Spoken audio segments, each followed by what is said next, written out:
मान लीजिए आप आईपीएस बन गए, अब तो राजस्थान के आदमी हैं। राजस्थान में तो आजकल आरक्षण रेल की पटरियों से मिलता है। अब आप आईपीएस बन गए और आपसे बात करके लग भी रहे कि आप पितृसत्ता के समर्थक नहीं हैं, बहुत ही जेंडर सेंसिटिव आदमी हैं। जी सर। अक्खा तीज के दिन राजस्थान में क्या होता है आपको भी पता है, हमें भी पता है।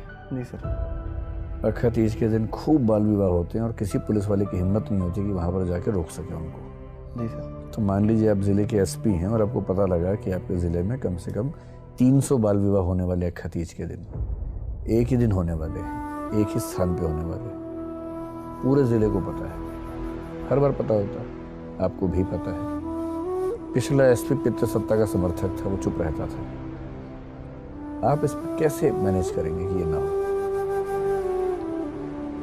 और सीएम का भी दबाव है कि चुप रहना, कुछ बोलना मत, क्योंकि सीएम उन्हीं के वोट से सीएम है जो बाल विवाह करवा रहे हैं। कैसे हैंडल करेंगे? सर मैं 10-15 सेकंड लेना। हाँ, आराम से सोच के बताइए।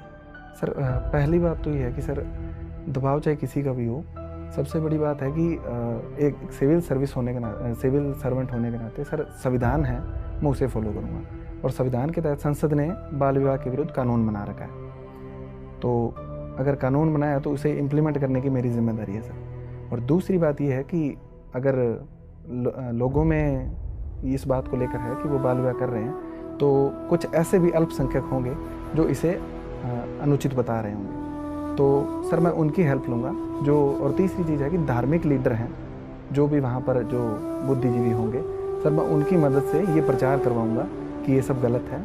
और चौथा सर मैं सोशल मीडिया का यूज़ करूँगा कि इसके थ्रू जितने भी ग्रामीण स्तर पर जो भी निर्वाचित प्रतिनिधि है, उनको एक एक मैसेज जाएगा कि आपके गांव के स्तर पर आपकी जिम्मेदारी है कि इसकी निगरानी रखी जाए, नहीं तो सर उनको इसके लिए जिम्मेदार ठहराऊंगा। चलिए, एक अपराधी है जी सर, जो कम से कम 10 बार बलात्कार कर चुका है। जी सर। लेकिन गवाह नहीं मिलते, सबूत नहीं मिलते, बच जाता है।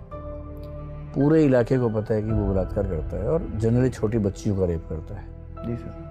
सबूत नहीं छोड़ता, दबंग आदमी है, कोई कुछ बिगाड़ नहीं पाता उसका। आप जिले में गए, आपको खबर मिली कि ऐसा आदमी है। अचानक 2 दिन बाद खबर मिली कि उसने एक और रेप किया किसी छोटी बच्ची के साथ और रेप करके भाग रहा है, उसके पीछे पीछे लोग भाग रहे हैं। आप पहुंचे अपने दल बदल के साथ, वहाँ पर दल बल के साथ, और ऐसी सिचुएशन है कि वो राज्य की सीमा क्रॉस करने ही वाला है। अब गिरफ्तार करना चाहेंगे तो भी शायद नहीं कर पाएंगे, क्योंकि वो सीमा क्रॉस कर लेगा। जनता बहुत बड़े हुजूम में है। जनता आपसे कह रही है कि इसको मारिए, ख़त्म कीजिए, क्योंकि ये आदमी आप अदालत के रास्ते इसको सज़ा दिलवा ही नहीं सकते।